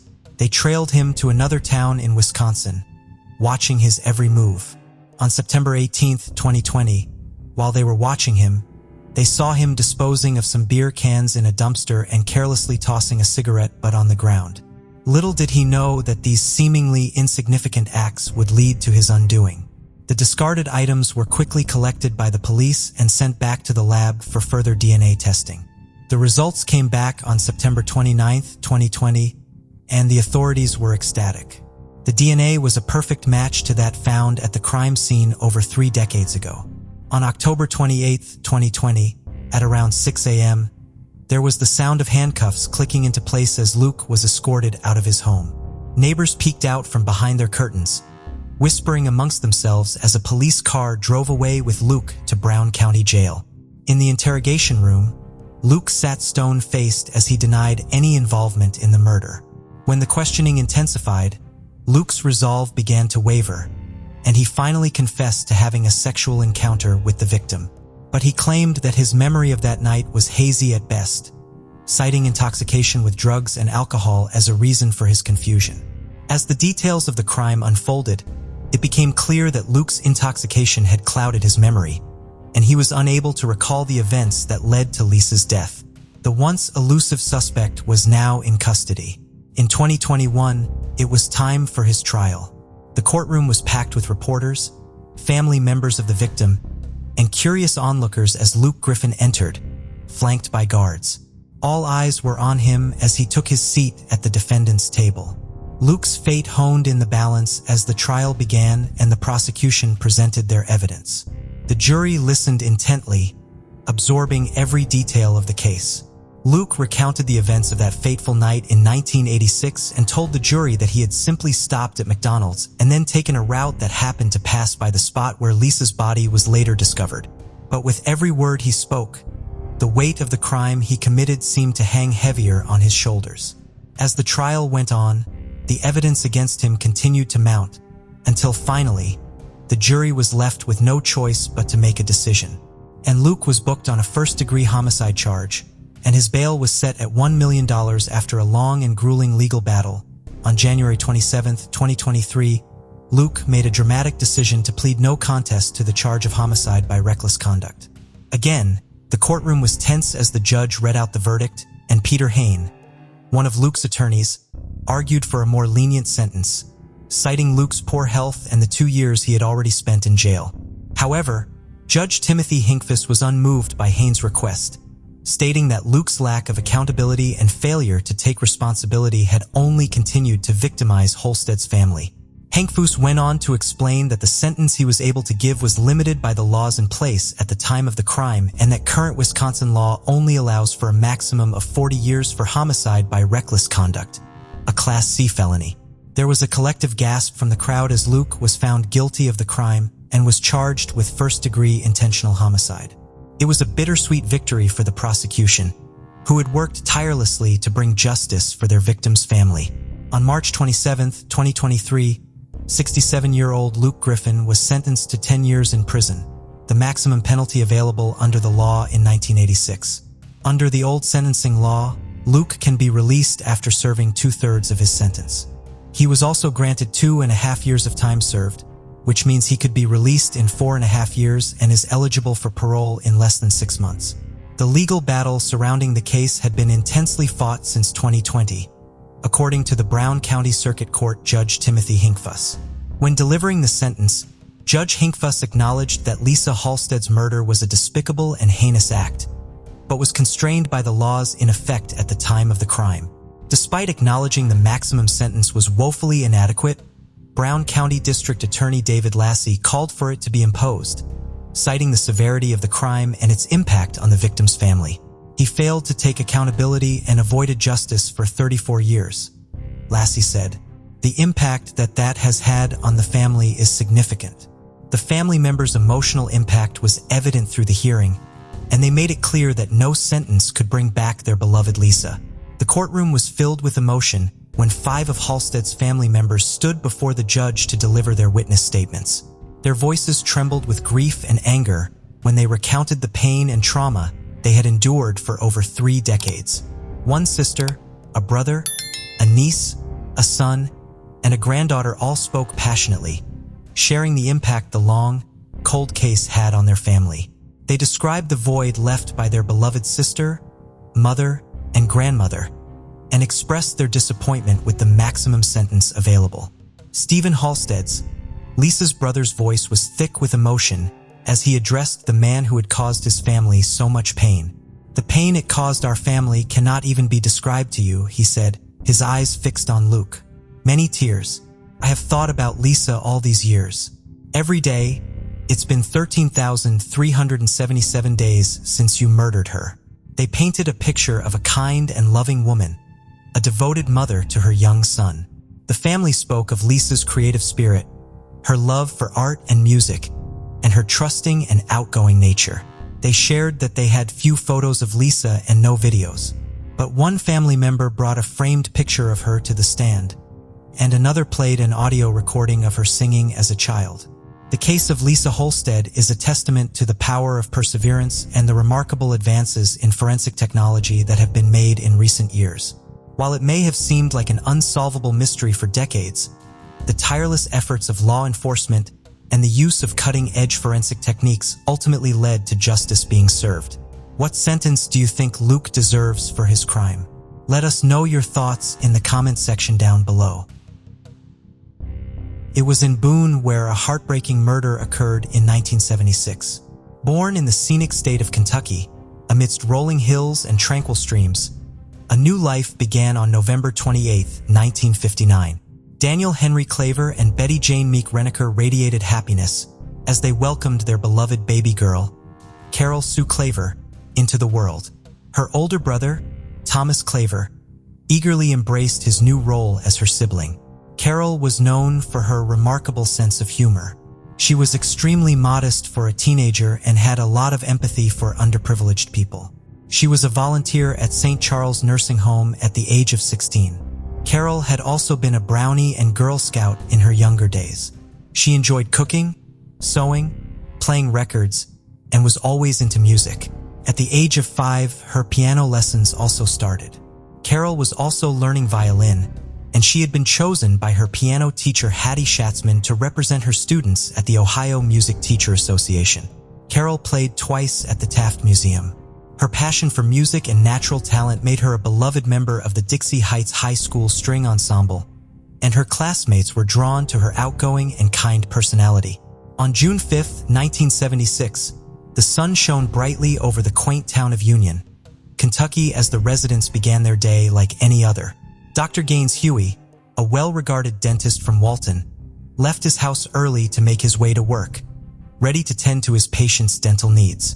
As he was driving down Chambers Road, he noticed something out of the ordinary at the edge of the road.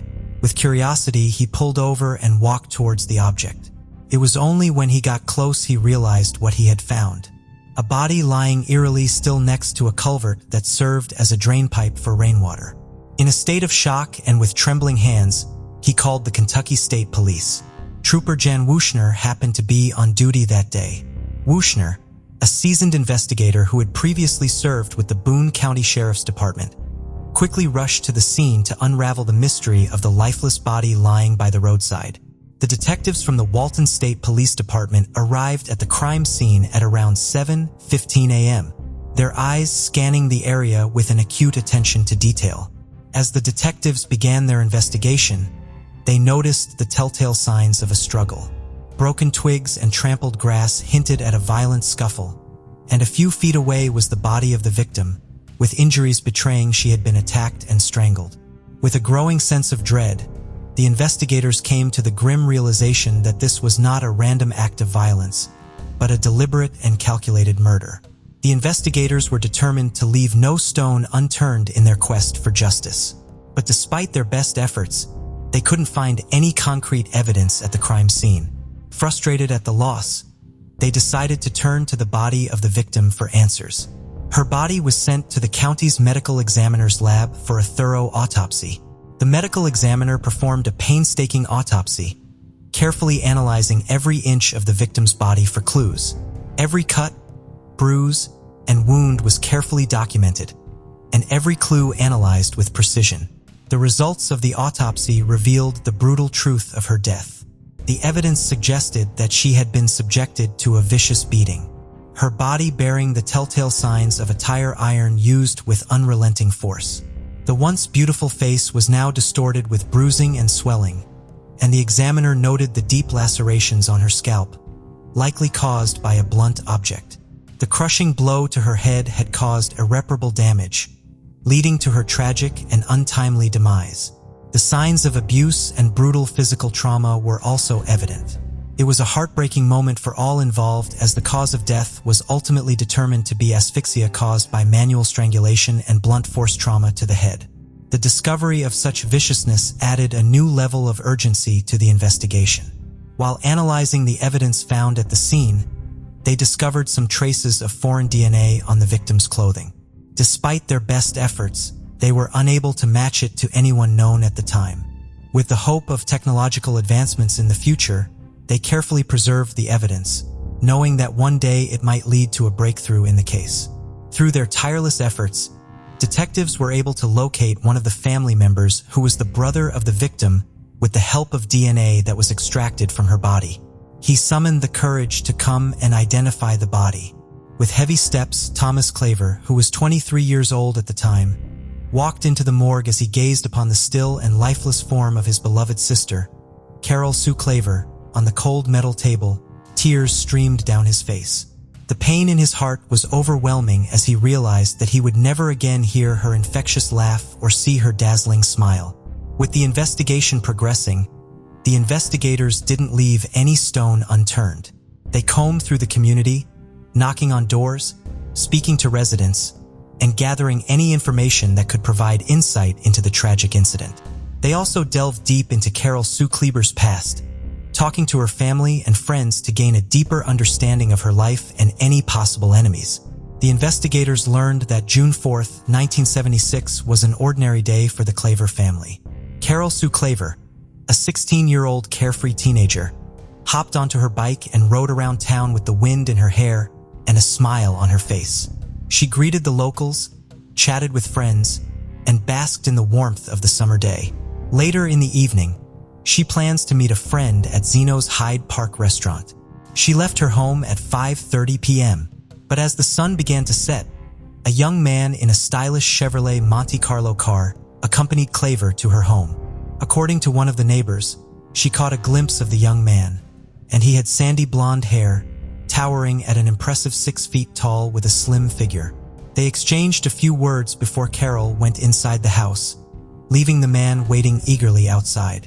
Minutes later, Carol emerged from the house and got into the car and drove away with the man. It was the last time anyone would see Carol alive. Despite exhaustive efforts by investigators to track down the owners of the suspected vehicles in the town, the murder case of Carol Sue Claver remained unsolved. The leads had dried up, and the case had hit a brick wall, leaving investigators scratching their heads. Eventually, the case went cold, and it would stay like that for over 40 years. After years of darkness, a glimmer of hope emerged in the investigation of Carol Sue Claver's murder. In 2017, two cold case detectives from the Boone County Sheriff's Office, Coy Cox and Tim Adams, breathed new life into the case. Their relentless pursuit of truth and justice for Carol Sue Claver led them to join forces with the original detective on the case, Jerry Keith, who had kept the case close to his heart even after retirement. The trio worked tirelessly. With modern technology, they meticulously combed through the old evidence, interviewing witnesses and sifting through leads to piece together a new perspective on the tragedy that had stumped them for years. They began their investigation by exploring the two prime suspects that Keith had identified earlier. The first suspect was a man who had a track record of car theft and whose vehicle bore an eerie resemblance to the one Carol was last seen in. The detectives set their sights on this man and subjected him to intense scrutiny, hoping to extract any valuable information from him. Despite being a suspect in the investigation, the man denied having any connection to the murder of Carol. He opened up to the detectives, revealing his past misdeeds, but remained steadfast in his claim of innocence in Carol's murder. So the detectives collected his DNA for testing with the DNA that was found in 1976 from the victim's clothing. After the tense wait for the DNA analysis to be completed, the results came in December 2018, and Cox and Adams finally made the call to the man. He was no longer a suspect in Carol's murder, as his DNA had come back as negative. The weight of the world lifted off his shoulders as he realized he could finally breathe easy and start anew. After this, Cox and Adams turned their attention back to their tireless pursuit of the killer. The leads on their first suspect had dried up, and they were back to square one. But then in 2020, they decided to move to their second suspect, who had previously been convicted of a brutal sexual assault in the same area just 2 years after Carol's murder in 1978. His name was Michael Dean Tate, and he was now 77 years old in 2020. As Cox and Adams worked to build their case against Michael Dean Tate, they reached out to his victim in the 1978 assault for her account of the attack. Although her name remained confidential, her recollection of the night was vivid. She described the eerie darkness of the night in Park Hills on October 1, 1978, when she was brutally attacked in her own garage at around 2 a.m. The victim recalled how she screamed and fought with all her might, but her attacker seemed to have a sick pleasure in inflicting pain. However, after 2 hours of hell, the assailant left her bleeding and broken, but alive. It took years for her to recover from the physical and emotional scars that Tate had left with her on that dark and fateful night. With the discovery of Tate's connection to the 1978 case, Cox and Adams could not ignore the possibility that he may have been involved in Carol's murder. Tate's frequent travels to the area for work in the 1970s-1980s, in the same time frame as Carol's murder, made him a strong suspect for investigation. However, even with mounting evidence against him, Tate maintained his innocence and denied any involvement in Carol's death. The detectives had been hopeful that their investigation would finally lead them to the culprit. However, their hopes were soon dashed when the DNA analysis did not match Tate's DNA. In addition, court documents revealed that Tate had been living in Cincinnati in 1976, making it impossible for him to have committed the crime. The detectives wondered if they would ever be able to bring closure to this decades-old mystery, as it once again went dormant. For nearly half a century, the case remained shrouded in mystery. But on September 17, 2022, the Boone County Sheriff's Office reached out to the experts at Othram Lab due to their expertise in genetic genealogy. The Othram team was contacted to work on this case. With funding provided by the Season of Justice, the Kentucky State Police Central Forensic Center sent Othram Labs a DNA sample extracted from the 1976 crime scene. Using advanced forensic-grade genome sequencing, Othram skilled scientists were able to construct a complete DNA profile for the elusive suspect. Their cutting-edge technology allowed them to unlock valuable genetic information that had been hidden for decades. Othram Labs genealogy experts used forensic genetic genealogy to generate investigative leads based on the comprehensive DNA profile they had constructed. In a stunning turn of events, Othram Labs delivered an answer in less than 2 months after receiving the DNA samples on November 25, 2022. By analyzing the genetic information left by the killer, they discovered a connection to a man named Thomas W. Dunaway who had passed away in 1990 at the age of 33. It was revealed that Dunaway had a son who had grown up without ever knowing his father. The detectives traveled to meet with the son of Thomas Dunaway, whose identity was kept confidential, to gather DNA samples for comparison. The results of these crucial laboratory tests would be the key to solving the mystery that had long evaded the grasp of law enforcement. With a determination to uncover the truth and an unshakable commitment to justice, they carefully collected the necessary samples. The long journey to solve the case finally came to an end on December 12, 2022. The use of advanced technology and the unwavering dedication of the detectives had brought justice to Carol Sue Claver and her family after almost 46 years.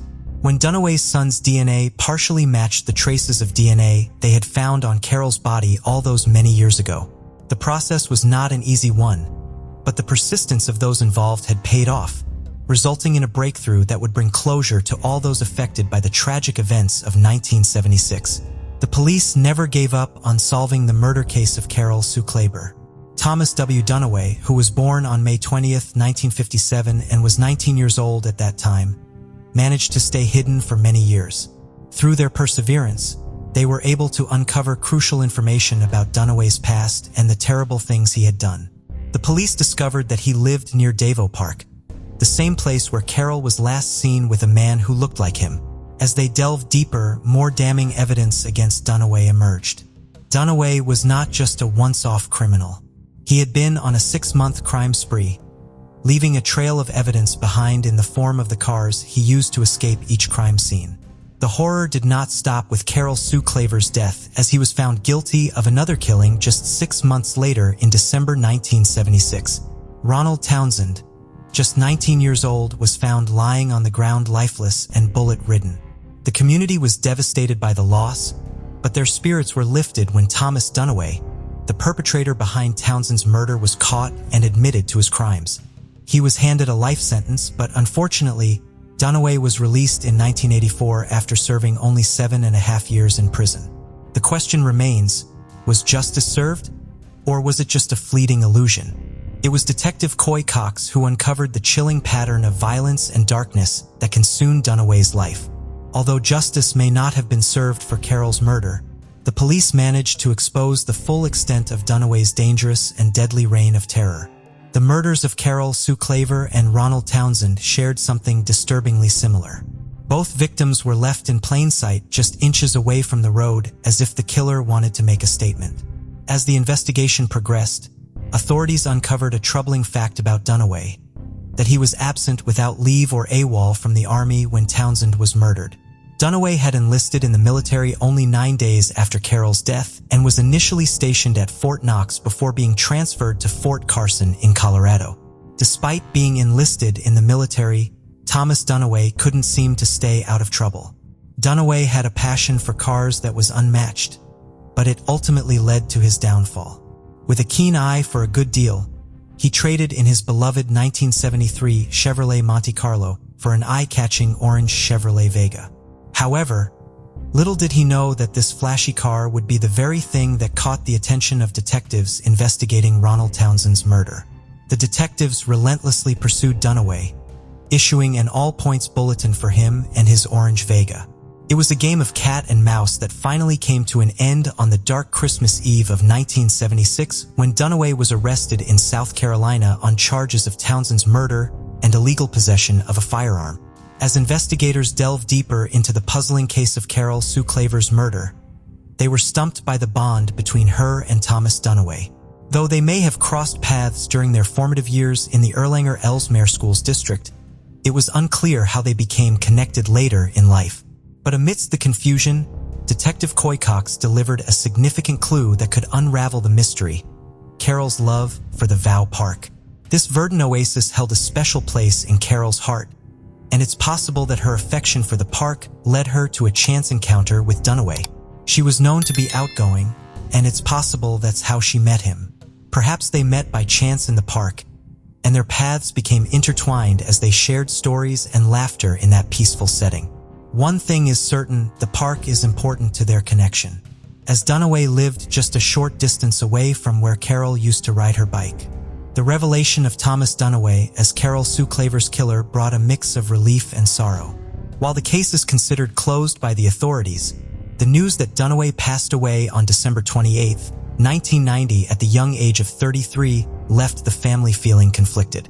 Despite knowing the truth, justice still feels elusive for the Claver family. As Thomas Claver lamented, he couldn't help but wonder what justice meant now and wished he could have confronted Dunaway before his untimely death. The memory of Carol's murder has clung to her brother like a shadow. It's a weight that he's carried for almost half a century, never quite able to shake off the fear that another tragedy could strike his family. He worries endlessly about the safety of his son, Daniel, who is 28 years old, even calling him late at night to check in. He fears losing anyone else dear to him, just like he lost his beloved sister. It's a fear that grips him tightly like a vice, reminding him of the preciousness of every moment and the importance of cherishing those we love. For Thomas Claver, the idea of disturbing his sister's final resting place was unbearable. The thought of disturbing her peaceful slumber just to catch her killer was a heavy burden on his heart. But thankfully, detectives found another way. Instead of exhuming Carol Sue's remains, they were able to exhume the body of her killer. While it may not be the justice that Thomas had hoped for, the fact that his sister's grave remains undisturbed has given him a small sense of solace. For Thomas, it's the small victories that count, and the knowledge that his sister can finally rest in peace. Detective Cox's determination in seeking justice knew no bounds, as evidenced by his recent court order to exhume Dunaway's body for DNA testing. The process of entering the DNA into Cody's may be just the beginning of a new chapter in the pursuit of justice, and Cox is ready to take on whatever challenges lie ahead.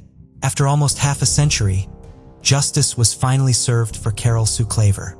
Though her killer cannot be tried in a court of law, the Boone County Commonwealth's attorney, Lewis Kelly, has deemed the case closed. The news brought tears to Detective Cox's eyes as he shared the bittersweet moment of informing Carol's brother that the perpetrator had been identified after all these years. While the past cannot be undone, the closure that comes with knowing the truth is a small comfort in the face of such a tragedy. Detective Coy Cox and his team finally solved the 46-year-old mystery of Carol Sue Claver's murder by identifying the perpetrator, Thomas W. Dunaway. This case highlights the dedication of law enforcement in pursuing justice for victims and their families, no matter how long it takes.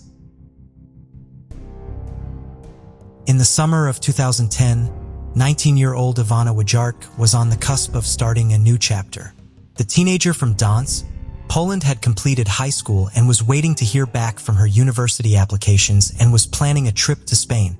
On the night of July 16, 2010, Ivana went out to a popular club called the Dream Club in Sopot, Poland. She was with her friend, Andrea, and three of Andrea's male friends, Powell, Marek, and Adrian. According to a witness at the club, Ivana and her friends seemed to be having a good time. But then, Ivana and Adria got into a fight.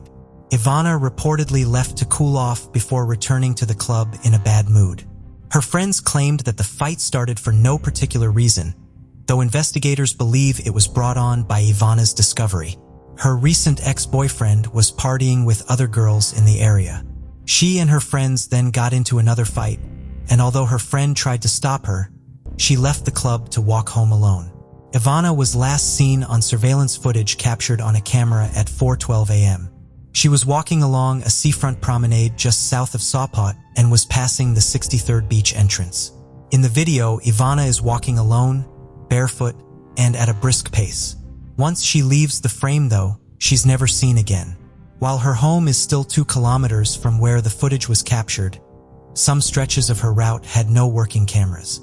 According to phone records, Ivana sent text and received calls earlier in the night, but her phone died at 3:49 a.m. with no activity after that. On her way home, Ivana reportedly spoke with Andrea and made amends from their earlier fight. Ivana asked Andrea if she could spend the night at her apartment. Andrea was already home and she left the keys outside for Ivana to let her in, which was a common occurrence for the girls. But the next morning, there was no sign of Ivana, and the keys were still outside.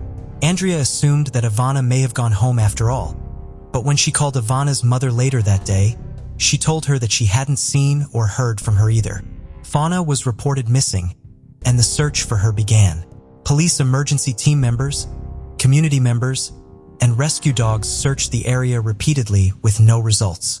Her family and friends even asked for help from a famous Polish psychic, Krzysztof Jakowski, but he couldn't determine where she was.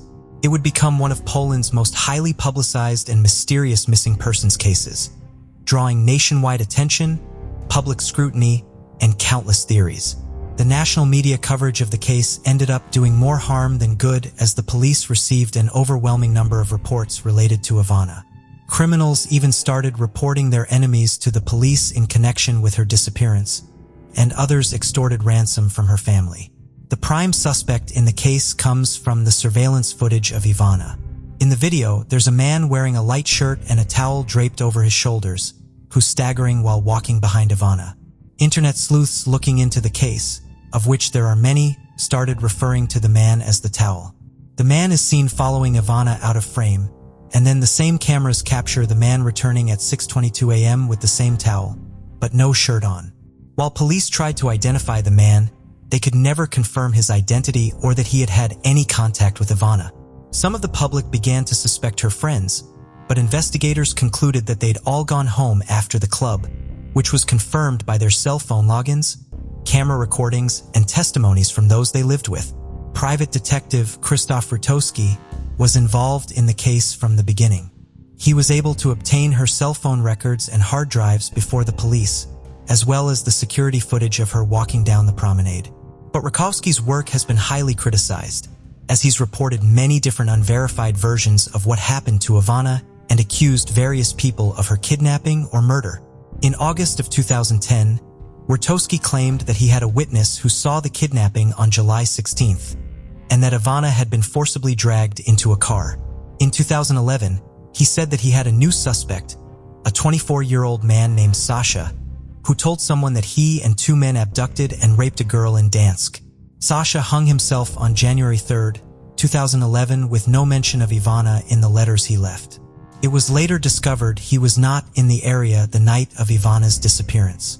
He was over 200 kilometers away. Rutowski later admitted that the information he shared about the witness was a bluff. In 2012, the police investigation was formally closed, but that didn't stop others from searching for Ivana. In 2017, a detective agency in Lampard suspected local garbage truck drivers of Ivana's murder, claiming that in a photo taken on the morning of July 17th, you can see her body in the back of a garbage truck. The drivers had already been interrogated a year after her disappearance. Two of them stated that they didn't remember anything about that morning, but the third man said that he saw Ivana talking to the man with a towel over his shoulders on a bench. The media described the police handling of the case as clumsy. Their work was later investigated by the Supreme Audit Office, which determined they'd failed to publish information about the disappearance to media and failed to secure surveillance footage of Ivana. Ivana's mother also said that telephone records weren't checked until many months after her daughter's disappearance, despite her pressuring police to look into them. On May 19, 2021, Rutowski and his team searched the area where Ivana was last seen and found a shirt in a plastic bag, tights, a skirt, and two knives buried. Rutowski said a former prisoner had led him to the evidence, but according to reports, Ivana hadn't been wearing tights on the night she disappeared, and the knives Rutowski discovered didn't look like they'd been buried for 11 years. Many people have said that Rutowski's involvement in the case has been harmful, leading the media and police down rabbit holes and causing distractions. A journalist covering the case said, "The police stopped cooperating with him a long time ago because it turned out he was lying constantly." Early on in this case, investigators considered that Ivana had run away since there'd been no evidence of kidnapping or murder, although they never found evidence to support that theory. Another theory is that Ivana was a victim of a local serial killer. A week after Ivana's disappearance, a 34-year-old woman was found dead after leaving her friends at a festival. A year later, a 13-year-old girl was murdered north of Sosbat. Both perpetrators are still at large. Lana's disappearance is considered one of the most difficult puzzles Polish investigators have had to uncover. In 2019, the case was passed on to the Malopolska branch of the National Prosecutor's Office in Krakow, so it could be investigated by the Ex-Archive Department, where new technology experts and research institutions are used to examine the evidence. It still currently remains unsolved. On December 13, 2009, 30-year-old Stephen Kocher parked his car at the end of a cul-de-sac retirement community in Henderson, Nevada. In footage captured by nearby home security systems, you can see Stephen get out of his car and leave the area only to return a short time later to retrieve an item from his car and leave again. He has not been seen since. Stephen was originally from Amarillo, Texas, and was a devout Mormon who didn't use drugs or drink alcohol. He'd been living in Salt Lake City, Utah before relocating to St. George, Utah in 2009. Stephen was struggling to find work amidst the Great Recession, but was actively seeking out opportunities. He'd found a job handing out flyers for a window washing company, but it wasn't enough to pay his bills. In the days leading to his disappearance, Stephen made an unscheduled visit to his ex-girlfriend, Anna Marie Neffs. Though she wasn't home, her family invited him in to stay for lunch, where he told him he was on his way to visit family in Sacramento, California. Though instead, he returned to St. George, as he feared bad weather would make his trip difficult. He also spoke to his mother on the phone that day, who said he seemed upbeat as they talked about upcoming Christmas plans. The next day, on December 11th, Stephen was seen helping a couple of children who'd been locked out of their home. He also talked to his bishop, who promised Stephen he'd have a job for him in early 2010, and the bishop noticed that he seemed positive despite the struggles he was facing. On December 12th, the day before his disappearance, Stephen's phone pinged a cell tower near Overton, Nevada, near Lake Mead. He also bought a baby's bib and snacks from the Kmart outside St. George, which were believed to be Christmas gifts for his family. His neighbor recalled seeing him around 10 p.m. that night. Half an hour later, he left his home, but wasn't seen coming back. The next morning, Greg Webb, the president of Stephen's local church ward, called him to tell him that he was in Las Vegas and may not make it in time for a church meeting. He wanted to see if Stephen could lead the meeting instead. Stephen told him that he too was in the Las Vegas area, but he could make it on time if it was necessary. Webb told him not to worry about it. Another church member also called Stephen that day and had a similar conversation. Neither men asked Stephen why he was in the Las Vegas area, but they agreed the conversation seemed normal. Just before noon, a home surveillance camera captured Stephen parking on the cul-de-sac. He got out wearing a white shirt and slacks and was carrying a blue folder or portfolio and didn't appear disoriented. He had no known connections to the Henderson area. At 5 p.m., his phone pinged a cell tower 10 miles north of where his car was parked. 2 hours later, it pinged again another 2 miles north. The next morning, it pinged again another 2 hours north between the Interstate 515 and US Route 93 and Russell Road. That morning, Stephen's phone was used to check his voicemail, and it received a text from his landlord, but there was no activity after that.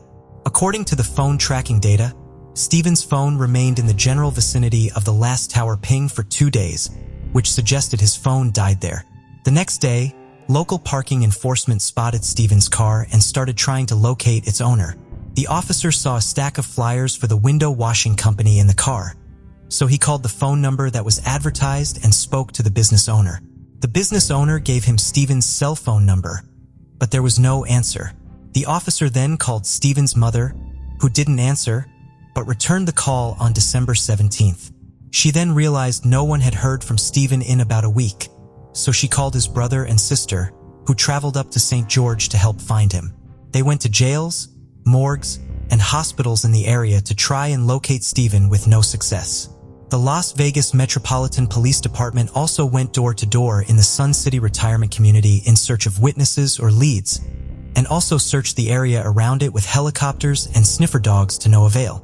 By Christmas, the media had picked up on the story, and in February 2010, his family put out a $10,000 reward to whoever could lead them to Stephen. They also filmed an episode of investigation Discovery show Disappeared in 2011, but but no new leads came from it. Stephen's family believes he went to Henderson in search of a job opportunity, not because he wanted to escape his issues in life. Police say the contents of his car, which included Christmas presents and job applications, suggested he intended to return home.